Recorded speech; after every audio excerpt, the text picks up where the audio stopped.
Bonjour, merci d'être venu à la session. Je m'appelle David Gageot, je suis développeur advocate chez Google à Paris. Je travaille principalement sur les technos orientés développeurs, donc les outils de développeurs, tout ce qui est connecté à Kubernetes. D'accord ? Donc si vous développez des applications ou déployez des applications ou maintenez des applications sur Kubernetes, je peux vous parler d'outils qui peuvent vous intéresser. Aujourd'hui, je vais vous parler d'Istio. Je ne sais pas qui connaît Istio dans la salle déjà. Ouais, pas tant que ça. Qui connaît Kubernetes, hein. Qui utilise Kubernetes ou déploie quelque chose, développe quelque chose qui va être déployé sur Kubernetes. Qui utilise les conteneurs, hein, Docker. Ouais. Vous avez tous levé la main au moins une fois presque, hein, on va considérer. Donc de toute façon, cette presse, vous n'avez pas forcément besoin de connaître énormément ni Kubernetes et surtout pas Istio puisque je vais vous le présenter. L'idée, c'est aujourd'hui, je suis un développeur web, hein, et puis je développe un petit jeu, un petit quiz qui sert à mes joueurs, à mes utilisateurs à découvrir les projets de la plateforme cloud Google. Hein. Donc je leur montre deux logos de deux de nos produits au hasard, hein, et puis je leur mets le descriptif d'un des deux produits et il faut deviner si c'est celui de droite ou celui de gauche. Hein. C'est ça l'application que moi j'ai développée, hein, et je vais la déployer sur Kubernetes. Alors je l'ai déployée avec des microservices. Hein. Donc l'application est beaucoup trop compliquée par rapport à ce qu'elle fait. Hein. On est d'accord, c'est un petit jeu vraiment basique, mais je l'ai décomposé en plusieurs microservices pour montrer un petit peu l'intérêt de Kubernetes et d'Istio. Ça vous va ? Ça vous parle ? Est-ce que ça ressemble à des choses que vous faites, par exemple ? Non ? Qui développe avec des microservices ici ? Pas tant que ça. Qui pense qu'à un moment donné, il va développer avec des microservices ? Il y a un plan quinquennal, hein, pour tout migrer vers les microservices. Donc là, ici, moi, mon application, effectivement, elle fait pas grand-chose, mais je l'ai développée quand même avec des microservices. Hein. Et puis, je l'ai déployé sur Kubernetes. Alors pour ça, j'utilise un petit outil qui s'appelle Scaffold. Hein. Hop, excusez-moi, ça va être compliqué avec une seule main, mais on va le faire. Et donc, ça parle à Kubernetes et ça lui envoie, ça rebuild toutes mes images Docker, ça réenvoie tous mes manifestes à Kubernetes et normalement, à la fin, mon application, elle est déployée. Vous voyez, elle est déployée ici. Quand je rafraîchis, ça m'affiche... parfois, ça m'affiche une erreur. Parfois, ça m'affiche bien ce que je veux et parfois, ça m'affiche une erreur. Alors, on a un problème. J'ai déployé un truc en prod qui ne marche pas bien. Pourtant, mes joueurs, ils ont vraiment envie de jouer à mon super jeu. Hein. Il est passionnant, ce jeu. Ce qui serait bien, en fait, c'est si j'avais déployé cette application sur une plateforme qui me donne une visibilité complète sur ce que j'ai déployé. Vous savez, ça serait bien de savoir, mais déjà, qu'est-ce que j'ai déployé comme microservice, mais quel microservice parle à quel microservice, et puis quel microservice a un taux d'erreur en ce moment qui est important quand mes utilisateurs y accèdent. Ça serait bien aussi d'avoir par exemple, les endpoints REST, les différentes URL qui sont appelées par mes utilisateurs. Hein. Ce qui serait même idéal, ce serait d'avoir des traces distribuées. Genre, mon utilisateur, il se connecte à tel microservice, qui parle à tel microservice, qui parle à tel autre, et la réponse, elle remonte. Ça serait super. Hein. Alors, la mauvaise nouvelle, c'est que Kubernetes, ça fait pas ça du tout. Kubernetes, vous allez déployer votre application, ça va gérer du failover, ça va gérer du scaling, éventuellement du scaling automatique. C'est une API qui maintenant est standardisée, que vous parliez à du on-prem ou à du cloud. Tout ça, c'est super, mais ça vous offre pas ces outils-là. Vous allez pouvoir vaguement lister ce que vous avez déployé, vous allez pouvoir voir les logs, vous avez un petit peu de monitoring, on va dire, des machines, taux de CPU, mémoire, choses comme ça. Mais par défaut, dans Kubernetes, vous n'avez pas ça. Je vais vous montrer un petit peu, je reviens en arrière. Donc, vous avez vu, parfois, mon application, elle marche, parfois, elle ne marche pas. Si on creuse un peu, on va se rendre compte...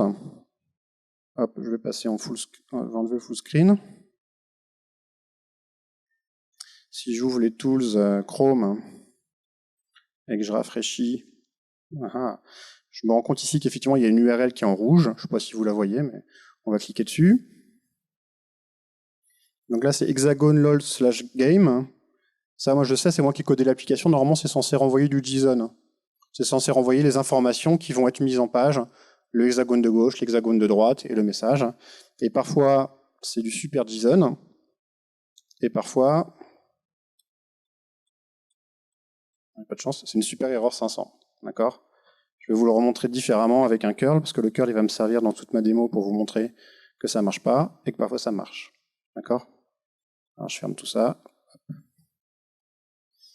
Donc on voit le problème comme ça vu de l'extérieur pour l'utilisateur, mais on a du mal à savoir dans lequel de mes composants tout ça se passe mal. Alors pour ça, je vais utiliser Istio. Alors pour ça, je vais vous montrer Istio. Avant, pour comprendre Istio, il faut comprendre comment mon application était déployée sur Kubernetes.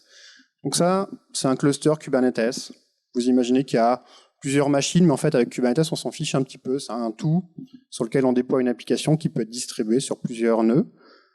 Et chacun de mes microservices, il tourne dans ce qu'on appelle un pod dans Kubernetes. C'est un terme qui est important dans le monde Kubernetes. C'est pas forcément obligé pour vous de tout comprendre ce que c'est qu'un pod, mais en gros, c'est une unité logique dans laquelle on va le faire tourner les conteneurs. Et donc là, mon application, elle est composée de 4 microservices qui sont en bleu. L'UI, le game, le référentiel, la base de données. Donc ça, c'est des bouts qui sont écrits en Go, en Node.js, il y a une base de données Postgres. Et puis, quand mon utilisateur se connecte à mon application, il passe à travers un composant qui vient prendre les requêtes des utilisateurs, ça s'appelle l'ingress, et qui va l'envoyer sur le premier microservice qui va parler à un autre, puis un troisième, puis un quatrième, et la réponse, ça va remonter. Ça, c'est ce qui se passe quand je fais pas d'Istio, et malheureusement, j'ai pas vraiment d'outils pour comprendre ce qui se passe dans mon application. Et plus j'utilise des microservices, plus ça va être fouillis, plus ça va être compliqué de savoir mais quel microservice j'ai déployé, lequel par laquelle, auquel, quelles sont les versions même. À partir du moment où on a plusieurs versions de chaque service en production, vous imaginez le cauchemar. Alors Istio, lui, il va installer plein de composants supplémentaires sur mon Kubernetes. Ce sont autant de conteneurs qui vont tourner. Ce sont les petits bouts en vert. Ces conteneurs, on va en parler un petit peu tout à l'heure, mais surtout, il y a un conteneur, il faut que vous compreniez bien ce que c'est le Envoy ici. Ici, vous avez un Envoy. Envoy, c'est quoi? C'est un petit serveur HTTP, comme HAProxy, comme Nginx, comme Traffic. Je sais pas, vous connaissez tous au moins un de ces trois-là. Ouais. Le web, en fait, il est conçu comme ça. Sur les applications web, il y a souvent des frontaux Nginx qui prennent le trafic et qui l'envoient à des composants back-end. Et ben ici, vous avez un Envoy, il fait la même chose. Lui, Istio va le faire tourner à côté de chacun de mes conteneurs. Partout où un microservice tourne dans un pod, Istio va rajouter un conteneur en plus qui s'appelle Envoy, c'est un microservice, c'est un serveur HTTP en C++. Et ce petit composant-là, il va prendre tout le trafic entrant et sortant de tous mes services. Je vous ai tracé en rouge ce qui se passe quand un utilisateur interagit avec mon application. Plutôt que de parler directement à la première brique bleue qui parle à une brique bleue en direct et une brique bleue en direct, et bien là, à chaque fois, ça va passer à travers ce petit envoy à l'aller et au retour. Et en mettant ces composants stratégiquement, là, ce envoy dans chacun de mes pods, Istio peut voir passer tout le trafic entrant et sortant de mes microservices. Déjà, si je vois passer tout le trafic, je peux faire du monitoring, je peux comprendre ce qui se passe. Je peux tirer des liens entre les services. Ah, ce service-là, il parle à celui-là. Et c'est exactement ce que va faire Istio. Istio va capter à ces endroits-là tout ce qui passe en entrée et tout ce qui passe en sortie. Il va même pouvoir se permettre de modifier les requêtes en entrée et de modifier les requêtes en sortie. On va voir, c'est assez intéressant. Et toutes les informations qui sont récoltées à cet endroit-là, en fait, vont être envoyées de façon synchrone ou asynchrone à d'autres composants qui vont servir à faire du monitoring, de la montrer, m'apporter de la visibilité, etc., etc. Tous les composants que je vais vous montrer après. Donc là, ce petit bout, le Envoy, c'est un truc intéressant à comprendre. Dans la vraie vie, après, peut-être que vous pouvez ignorer ça, mais c'est intéressant de comprendre comment Istio fonctionne. Istio va placer ces composants-là qui vont capturer tout le trafic sur mon cluster et qui vont récolter des informations. OK ? Donc maintenant, on va voir vraiment à quoi ça sert, ça. Typiquement, je vais me connecter sur un des composants qui tournent sur mon cluster grâce à Istio, qui s'appelle le service graph. C'était une des boîtes vertes que je vous ai montré tout à l'heure. Donc je vais me connecter dessus. Plouf, plouf. Le service graph, qu'est-ce qu'il fait? Tac, il m'affiche ça, regardez. Quand il y a des requêtes sur mon cluster, il voit quel service parle à quel service, et il crée un graphe de dépendance entre les différents services. C'est un graphe qui est complètement dynamique. Si j'ai des nouvelles interactions entre mes services, que j'ai des services qui apparaissent, des services qui disparaissent, des versions qui changent, que le chemin entre les services change, ce graphe il va être adapté à chaque fois que je le rafraîchis. Il est vraiment mis à jour en fonction des requêtes de mes utilisateurs. Et là, on voit bien que, ce que je vous ai décrit tout à l'heure, les utilisateurs ils se connectent à un ingress. ça va parler aux composants UI en version 1, puis aux composants game, aux composants de référentiel, aux composants de base de données. Donc vous voyez là, j'ai un vrai graphe de dépendance entre mes services. C'est pas celui qui est dans la doc et qui est faux depuis 6 mois, c'est celui qui est en vrai sur mon cluster. Les vrais composants, comment ils se parlent entre eux et quelle version par quelle version. J'ai même un nombre de requêtes par seconde. Si je le rafraîchis maintenant, il doit décroître parce que j'ai pas fait beaucoup de requêtes. Et donc là, voilà, j'ai le nombre de requêtes par seconde. C'est assez intéressant. C'est pas forcément le plus intéressant, mais ça me permet de voir comme ça qui par là, qui vous avez des projets ou des sociétés qui adoptent les microservices et très très vite, ils en ont 300 déployés et ils savent plus qui par là qui. C'est un cauchemar. Rien que ça, c'est un super outil. Bon, on va aller un petit peu plus loin en termes de visibilité. On va se connecter sur un autre. Ah bon, je voulais pas le faire dans ce ordre-là, mais on va le faire dans ce ordre-là. Ça, c'est ce que je vais vous montrer, c'est la version nouvelle, bientôt future, de mon service graph. Donc vous avez vu le service graph, il était joli avec 3 pauvrons, mais maintenant on peut faire un petit peu mieux. Il y a un composant qui s'appelle Kiali qui est en train d'être rajouté à Istio. C'était déjà rajouté en alpha dans la version que j'utilise, et c'est rajouté maintenant par défaut dans la version qui sort là dans les jours qui viennent. Et ça va me donner, pareil, un graphe de dépendance entre mes services, mais vous allez voir tout à l'heure, c'est beaucoup plus interactif ce graphe. Peut-être qu'on peut le voir si j'envoie un peu de trafic. Allez, on va envoyer un petit peu de trafic. J'ai une super technique pour envoyer du trafic. Je fais une boucle dans laquelle je fais des curls sur mon URL qui marche pas bien. Ok, erreur, ok, erreur, ok, erreur. Est-ce que ça change quelque chose? On va rafraîchir toutes les 5 secondes. Allez, soyons fous. Peut-être qu'on va avoir des couleurs. J'y crois fort. Vous y croyez ou pas? Croyez avec moi. Ouais, regardez. Ça, c'est intéressant parce qu'en plus, on voit là non seulement les interactions entre les services, mais on voit aussi les liens qui, parfois, renvoient des erreurs. Il semble que quand game il parle à référentiel, ça se passe toujours bien, c'est vert. Par contre, quand l'UI parle au game, le game, parfois, il répond avec des erreurs. Et donc, à partir de là, en fait, ça se passe pas bien. Donc, vous voyez, cet outil est assez sympa. La version que j'ai, elle est assez buggée, Kiali. C'est en version 10 de Kiali, je crois. Maintenant, on est à la version 14 ou 15. Ils ont corrigé plein de choses. Mais déjà, pour ma démo, c'est suffisant de voir un petit peu ce qui se passe. J'ai vraiment non seulement un service graph, mais dynamique vraiment ce coup-ci, avec plein d'informations. Je peux aller creuser, je peux aller voir les temps de réponse, le pourcentage de requêtes sur chaque lien, etc., etc. C'est assez sympa. Un autre truc que j'ai aussi, c'est que j'ai Grafana. Donc, comme ces petits envoys, ils capturent plein d'informations sur quelles URL sont appelées sur chacun de mes microservices, ça reconnaît le protocole HTTP, donc ça sait quelles URL sont appelées. Ça va remonter tout ça grâce à Prometheus, et puis je pourrai les afficher dans un dashboard Grafana. Qui connaît Grafana ici? Ouais, tout le monde. Tac. Et donc voilà le genre de choses que j'ai. Je vais envoyer encore un peu de requêtes. Donc voilà ce que j'ai par défaut quand j'installe Istio. J'ai la liste de tous mes services. Vous voyez ici UI, référentiel, game. Celui-là, ignorez-le. Donc ils sont là en V1. Et puis je vois le taux de succès en fait de ces différents services. Donc je vois bien que j'ai des services qui sont en erreur. Le service game, il est que à 50% de succès. Et donc le service UI qui l'appelle, forcément, il a 50% de succès.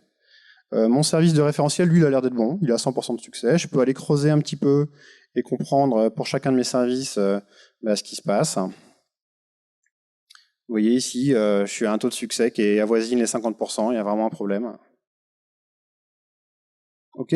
Donc là, en fait, dès que j'installe Istio, j'ai une visibilité super intéressante sur tous mes microservices. Au niveau HTTP, je ne suis pas là en train de monitorer le CPU ou la mémoire, je monitore vraiment quelles URL se comportent bien, quels services se comportent bien, etc. etc. C'est vraiment agréable. Ici, j'ai la répartition des temps de réponse. Il va me donner vraiment le taux de succès, ça c'est en code, les codes HTTP. Donc c'est vraiment une belle visibilité sur ce que j'ai déployé. D'accord ? Donc ce que vous avez vu tout à l'heure avec Kiali, là, c'est vraiment un mélange de ces dashboards, du service graph un petit peu basique, et on essaie de merger ça dans le futur sur un service graph un peu sympa dans Istio. Avec tous ces outils, déjà, vous pouvez comprendre un petit peu mieux ce qui se passe sur votre cluster. Alors, il y en a un autre que je veux vous montrer qui est encore plus sympa, je trouve. C'est vraiment les traces distribuées. Ce qu'il faut comprendre, c'est qu'Istio, comme il va capturer tout le trafic, il va injecter des petits headers. Quand un service parle à un autre, il va injecter des petits headers pour suivre une requête, un peu comme un numéro Colissimo. Donc on va suivre le passage de mes utilisateurs à travers les différents services. Et donc, par exemple, si je lui demande de me trouver, de me capturer des conversations ou des traces, et ben, il va me donner des choses comme ça.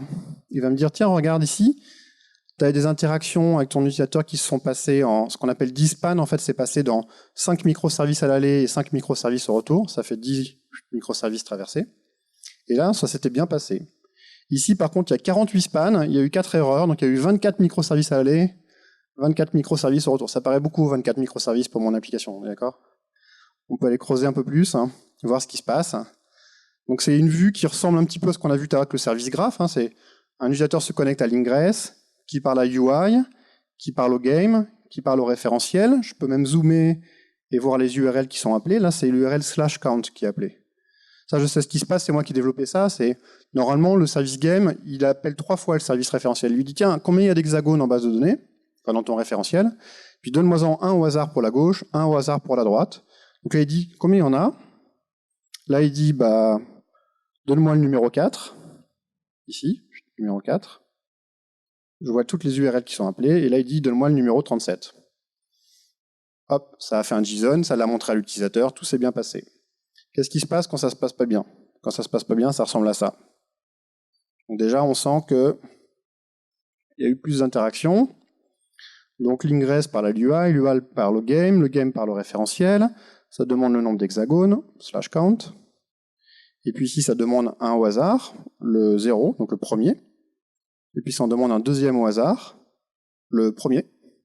Ça demande un vraiment au hasard, parce que là, on ne va pas afficher 2 fois le même, le premier. Donc vous voyez, en fait, quelque part, dans mon code, il y a un bug qui fait qu'on va demander 10 fois ou 20 fois toujours le même hexagone, et on dit, mais attends, moi, je ne vais pas afficher 2 fois le même hexagone, sinon le jeu, il n'est pas très drôle. Entre 2 fois le même, ça va être facile pour les utilisateurs. Et donc dans mon code, j'avais fait une boucle qui disait, bon, bah, au bout de 10 fois, si j'arrive pas à avoir 2 hexagones différents, j'arrête tout. Et donc c'est exactement ce qui se passe. Je dois avoir un bug quelque part dans mon programme qui fait que ça demande toujours l'hexagone numéro 0. Ok? Donc ça, avec les traces distribuées, sans avoir modifié mon application, je peux suivre les requêtes de mes utilisateurs à travers les différents services. Qui aimerait avoir ça en production? Ouais. Donc ça, c'est sans modifier. Donc c'est-à-dire que ça peut être du Java, du Python, du Go, tout ça. Il y a une modification très très faible à faire qui, quand je fais des requêtes sortantes depuis un microservice, il faut quand même m'assurer que certains headers sont propagés. Mais c'est pas mon application de trouver les ID Colissimo, je les appelle comme ça, les ID, tous ces numéros-là, c'est fait de l'extérieur par Istio. J'ai pas besoin, moi, dans mon application, d'embarquer des librairies spéciales. J'ai pas besoin vraiment de modifier spécialement pour ça. C'est assez pratique. Et j'ai comme ça une visibilité complète de mon applicatif. Ça vous parle, ça? Ouais. Donc bon, il semblerait que j'ai un problème quelque part dans mon code. Alors là, ça va être la partie la plus rapide, on va le corriger. Alors, je vais vous proposer quelque chose. Faites comme moi, la prochaine fois vous mettez des bugs dans le code, vous mettez un commentaire devant le bug, d'accord? D'accord? Je vous promets, ce sera beaucoup plus facile après à corriger. Vous mettez un commentaire ici, je m'apprête à mettre un bug, je m'en rappellerai plus tard quand je voudrais le corriger, ok? Donc moi ici j'ai mis un commentaire, ici en fait, de façon aléatoire, j'ai dit tiens, bah non, mais je m'en fiche de ce qu'il me dit le service référentiel. S'il me dit qu'il y a 12 hexagones, moi je considère qu'il n'y en a qu'un seul. Et après je vais en demander 2 parmi 1, ok? Donc là il y a un bug, on va le corriger. Ça c'est la pratique à retenir, mettez toujours des commentaires quand vous mettez des bugs, d'accord? Alors on va corriger ça. Ok, donc là j'enlève 5 lignes de code, j'enlève mon bug. Hop, je vais rebuilder mon application. Donc là, ce qui se passe, en fait, c'est que parmi tous mes microservices, ils vont tous être en V1, mais je vais faire une nouvelle version qui est corrigée, d'accord? Et puis, comme on dit, si ça compile, ça part en prod, d'accord? Non? Attendez, j'ai juste enlevé des lignes de code, j'ai pas fait de bug, j'ai corrigé un bug. Non? Vous n'êtes pas d'accord? Il y en a qui n'ont pas l'air d'accord. Il y en a qui pensent qu'en enlevant des lignes de code, on peut créer des bugs. Moi, j'ai jamais vu ça. Alors, pour ceux qui ont déjà vu ça, on va essayer de faire un petit peu mieux que d'envoyer direct en prod. On va essayer d'utiliser Istio pour déployer notre application corrigée à nos utilisateurs, mais de façon plus contrôlée que juste j'appuie sur un bouton et je passe tout le monde sur cette nouvelle version. Je vais vous montrer plusieurs patterns que vous pouvez mettre en œuvre avec Istio. Il y en a un qui est sympa, c'est le Canary Deployment. Qui connaît les Canary Deployment? Qui en fait des Canary Deployment dans la vraie vie? Et donc, en fait, le Canary Deployment, Istio va vraiment faciliter la mise en œuvre d'un Canary Deployment. Ça ne veut pas dire que c'est super facile dans tous les cas, mais ça va vraiment faciliter. Alors, l'idée d'un Canary Deployment, pour ceux qui ne connaissent pas, c'est qu'on va en fait déployer en parallèle sur le cluster Kubernetes 2 versions de mon microservice game. Celui où il y avait le bug, celui-là, celui où il n'y a plus le bug. D'accord ? Et ensuite, en fonction des headers HTTP, je vais orienter mes utilisateurs soit vers une version buggée, soit sur la nouvelle version pas buggée. Okay ? Donc ça va utiliser les headers HTTP. Et là, en fait, ça va être une autre fonctionnalité d'Istio qui est intéressante, c'est qu'Istio est capable d'être configuré dans du YAML, hein, puisque c'est comme ça qu'on parle à Kubernetes. On va être capable de configurer ces routes là dans du YAML, hein, et on va être capable de dire s'il y a le petit header HTTP user qui est David, à ce moment-là, hop, change le chemin à travers les microservices. Donc ça, c'est vraiment Istio qui va être capable de le faire, hein, parce que comme il est capable de prendre en entrée de mes services et en sortie de mes services les requêtes, il est aussi capable de changer le destinataire. D'accord ? Et ça, c'est par simple configuration. Je vais juste déployer une version corrigée de mon jeu, mais je vais aussi créer ce qu'on appelle un virtual service. Donc un virtual service, c'est un nouveau type d'objet que Kubernetes va reconnaître grâce à Istio. Grâce à Istio, on va pouvoir configurer une notion de règle de routage qui dit toutes les requêtes qui vont vers le microservice Hexagon Game, eh bien on va regarder le header HTTP, et si le user est exactement David, à ce moment-là on change la destination et on l'envoie vers la version corrigée du microservice. Sinon, on continue à l'envoyer vers la V1. Quand je vais déployer ça, sans interruption de mon service, ça va juste reconfigurer un petit peu les petits proxy envoy, hein, qui vont dire à partir de là, tiens, quand je vois passer des requêtes HTTP et que le user est David, je vais orienter vers la version corrigée. Donc on va déployer ça. Hop. On va déployer ça. Donc là, mon service, mon site, il continue à être accessible. Mes utilisateurs, ils sont toujours avec la V1. Tout se passe bien pour eux. Mais moi qui suis David, je vais pouvoir tester la version corrigée. Alors on va juste vérifier. Hein. Donc ça, c'est mon site en prod. Il marche pas, il marche pas. Si je fais des curls, ça continue à marcher, pas marcher. Marcher, ouais, hop. Et là, je vais juste mettre un petit header HTTP. User David. Et normalement, magie du direct, là, ça marche toujours. Je peux faire même un petit peu mieux que ça, parce que j'ai un petit plugin dans Chrome qui me permet de mettre n'importe quel header. Est-ce qu'on va y arriver ? Je vais dire le user, c'est David. Alors ça peut être une chaîne de caractères, mais ça peut être un groupe d'utilisateurs, ça peut être un cookie, ça peut être d'autres choses qui vous aident à identifier un utilisateur ou un groupe d'utilisateurs, par exemple un testeur interne. Et puis vous allez mettre des règles de routage en fonction de ça. Et ça vous permet par exemple de tester l'application comme si vous étiez David, et vous voyez que ça a l'air de bien marcher pour David. Okay ? Le site, là, je le sens plutôt bien. Je pense que si ça marche pour David, ça doit marcher pour tout le monde. Alors, attendez, hop, on met en prod, on est d'accord ? Non, si ça marche pour David, ça marche pour tout le monde. Nos utilisateurs, ils font tous la même chose, ils interrogent tous l'application de la même façon, puis on a des tests, hein, donc bon, ça nous protège, non ? Non ? Bon. Ceux qui ne pensent pas que ça nous protège toujours, on peut essayer un autre pattern avec Istio. On peut se dire, tiens, mais ok, ça semble bien pour un utilisateur, mais déjà, est-ce que ça marche pour tous les utilisateurs ? Et puis, est-ce que tout à coup, on n'a pas déployé quelque chose qui va plus tenir la charge ? Peut-être que fonctionnellement, ça fonctionne, mais peut-être que ça va faire péter l'utilisation mémoire ou CPU ou quoi que ce soit. On ne sait pas trop. Hein. Là, on n'a rien monitoré, on a juste testé comme ça en tant qu'utilisateur. Ça a l'air fonctionnellement d'être bien. Donc, un pattern qui est intéressant, c'est le traffic mirroring. Le traffic mirroring, on va toujours avoir ces deux versions déployées en parallèle, hein, mais on va dire que toutes les requêtes qui vont de UI vers game, on va les doubler, on va les envoyer aussi vers la version corrigée de game. Ça, c'est Istio qui va faire ça. Il va prendre toutes les requêtes et il va les envoyer de façon asynchrone vers la version fixe de game. Alors là, je les fais rejoindre après le référentiel, mais peut-être qu'on veut les ignorer, ces requêtes, ou les envoyer vers une fausse base de données ou un mock.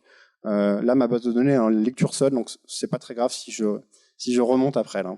D'accord ? Mais là, ce qui est intéressant, c'est que toutes mes requêtes vont attaquer deux versions d'un même service. C'est la V1 qui va répondre à mes utilisateurs, mais la version game, elle va produire des logs, elle va produire des informations de monitoring. Je vais pouvoir voir si elle se comporte bien, en fait. Si tout à coup, je sais pas, j'ai des taux d'erreur qui augmentent dans mon Grafana, je vais me dire, ça va l'air de bien fonctionner, mais j'ai pété autre chose. Okay ? Ou peut-être mes temps de réponse vont augmenter. Peut-être au contraire, je vais voir qu'ils diminuent. J'ai souvent des utilisateurs qui me disent, mais moi je fais ça en phase de test. C'est-à-dire que j'ai capturé pendant une journée toutes les requêtes de mes utilisateurs et j'essaie de rejouer ça en test d'intégration. C'est une bonne façon de faire, mais là on va les jouer carrément en prod ou en pré-prod. Et on va utiliser Istio pour ça. On va juste changer la configuration de notre virtual service. On va dire toutes les requêtes qui vont vers Hexagon Game, eh bien, on va activer, on va les envoyer toutes vers la V1. 100% des requêtes vont vers la V1, mais on va aussi activer un miroir vers la version fixe. Donc le miroir, je vous ai dit, c'est asynchrone. Ça ne va pas bloquer le chemin principal de mes utilisateurs. Donc si j'ai suffisamment de machines derrière pour supporter le double de charge sur ce service, eh ben, ça devrait bien se passer. Mirroring. Tac. OK. Ce qu'on va faire, c'est qu'on va envoyer des requêtes à mes utilisateurs, à mon site, et puis on va vérifier par exemple dans Grafana comment ça se passe. Grafana, voilà. Tac. Et on va envoyer des requêtes. Donc normalement, Grafana, là, il devrait me montrer... Alors déjà, j'ai une version V1 qui est déployée de mon game, mais j'ai une version fixe aussi, OK? Et je vois ici que... Alors premièrement, la version fixe, elle a l'air, dans 100% des cas, de bien se comporter face à tous mes utilisateurs. C'est-à-dire que là, je vais pouvoir voir non pas juste un testeur, mais toutes les requêtes possibles de mes utilisateurs. Et je vois qu'effectivement, la version fixe, elle a l'air de mieux se comporter que la version pas fixe. Elle a l'air d'avoir des temps de réponse plutôt pas mal. Je peux aller zoomer un petit peu sur le service et je peux même comparer les deux. Je ne sais plus comment on fait, je crois que c'est lui. Tac. Ok. Donc là ici je vois en haut en vert, alors on ne voit pas très bien le contraste là, mais en haut en vert c'est la version fixe et en bas en jaune c'est la version V1. Et donc on voit bien que la version fixe elle se comporte toujours bien à 100% des cas et la version V1 elle a toujours le bug qu'on connaît bien. Je peux aller voir les temps de réponse, etc., etc. Je peux aller voir vraiment ce que je veux, monitorer ce que je veux. Mes utilisateurs en prod, ils ont toujours la V1, mais j'ai augmenté mon taux de confiance en cette version fixe. Elle a l'air de bien se comporter en prod. Ok ? Je sais plus si j'avais mis... attendez, on va faire autre chose. Non, on va laisser comme ça. Ok, bah, Chuck Norris, il me dit, bah, si ça se comporte bien avec le mirroring, on y va, quoi. On appuie sur le bouton rouge, et puis on balance tous les utilisateurs sur la version fixe. Ok, on y va. Comme ça, Big Bang, on y croit fort, on l'a testé, rien ne peut se passer. Alors si vous avez quand même un petit peu peur, on peut essayer un autre pattern. Vous n'êtes pas obligé de tous les faire. On peut essayer un blue-green deployment, où là, en fait, on va déployer, on va envoyer nos utilisateurs sur la version fixe, mais petit à petit. On va dire, tiens, 100% des utilisateurs vont vers la V1 et 0 vers la version fixe, et puis on va changer ses poids. On va dire, tiens, 1% sur la version fixe, on va monitorer. 5% sur la version fixe, on va monitorer, etc., etc. Ça, c'est vraiment un blue-green deployment, et c'est encore Istio qui, lui, va être capable d'orienter les utilisateurs vers une version ou une autre de mes services. Ça, c'est assez sympa. Toujours la même façon, je vais configurer ça avec un virtual service, c'est le même. Je vais juste changer le YAML. Je vais dire, en fait, tout le trafic qui va vers Hexagon Game, 100% va vers la V1, 0% va vers la version fixe, et puis après, moi, je vais changer ces poids-là. Et en live, ça va reconfigurer les règles de routage entre mes différents services. Et puis moi, je vais pouvoir regarder mon Grafana, ouvrir Kiali, je vais pouvoir vérifier que ça se passe bien. J'ai peut-être des automates qui vérifient que le taux d'erreur n'est pas en train d'augmenter. Je ne suis pas forcément là, moi, en train de regarder ce qui se passe. Donc on va envoyer ça. Blue-green. Donc là, j'ai renvoyé ce YAML-là à Kubernetes. D'ailleurs, vous voyez ici, il m'a dit, tiens, oui, non, c'est pas très intéressant en fait. J'ai rien à vous montrer. Donc mon application, bah, pour l'instant, 100% vont vers la V1, donc super. Qu'est-ce que j'avais prévu de mieux que ça?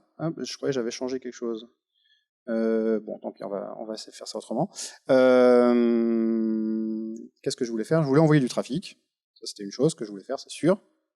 Je voulais vous montrer Kiali plutôt que vous montrer cette page-là. Alors Kiali, pouf pouf. Et là, Kiali, rappelez-vous, c'est l'outil graphique qui me montre est-ce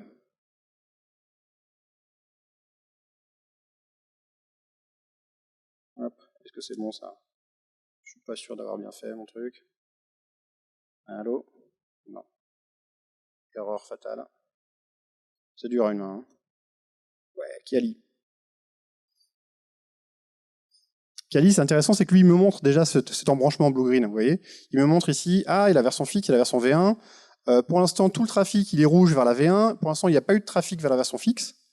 Normal, moi j'ai mis 100% vers la V1, 0% vers la fixe. Je peux même lui dire, tiens, mais affiche-moi le pourcentage de requêtes. Hein. Allô? Ah ouais, ça marchait bien dans ma démo tout à l'heure. Normalement, il va marquer ici 100% et 0% là. Est-ce qu'il est capable de le faire ou pas? Bon, moi, je vous avais dit, hein, Kiali, c'est encore un petit peu... Ah. Mais... Bon, d'accord. Non. Ça, il n'est pas super. Donc là, vous voyez, pour l'instant, tout le monde va vers la version V1. Donc moi, je vais changer mes poids. Il va falloir une fenêtre de plus. Je vais changer mes poids. Donc je vais changer la config de mon blue-green. Il ne reste plus beaucoup de place à l'écran, là. Ici, il y avait 80. On va mettre, allez, 50. 50%. Et ici, on va mettre 50%. OK? Vous avez compris ce que j'ai fait, là, même si c'est petit. Et je vais renvoyer ça en Kubernetes. Donc là, il est en train de reconfigurer les règles de routage, ce qui fait que petit à petit, je vais avoir des utilisateurs qui vont taper la version fixe plutôt que la version V1. Et donc on devrait voir progressivement les poids s'équilibrer à 50-50. Okay, et on voit bien d'ailleurs que sur le lien vers la version fixe, tout est vert. On voit bien que le lien vers la version V1, il est toujours en rouge parce qu'il y a des erreurs. OK ?